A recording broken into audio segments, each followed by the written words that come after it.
Salom, bu Kvadirlion. Siz bilan jiddiy suhbatlashish vaqti keldi. Ha, tarixda 0 ta yoqimli suhbat shu ibora bilan boshlangan.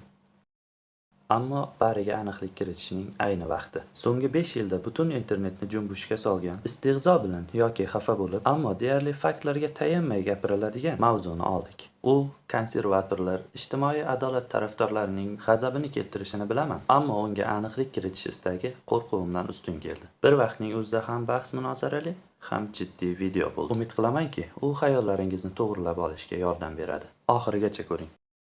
Bu videoda kosmik kemalar qanday qilib jinsiz bo'lgani, nega Nikolay II va Ruzvelt qizlar kiyimlarini kiyganlari, qanchalik erkak va qay darajada ayol ekanligingiz, jinsiy a'zolar darajasida trans o'zgarish nima ekanligi va kechirasiz-u erkakcha jinsiy a'zolar ayollarnikiga qanday o'zgartirilishi, uchinchi jins aslida nechta jins borligi, erkak va ayollarsiz davr kelishi haqida bilib olasiz. Yong'inni o'chirishga tayyor turing.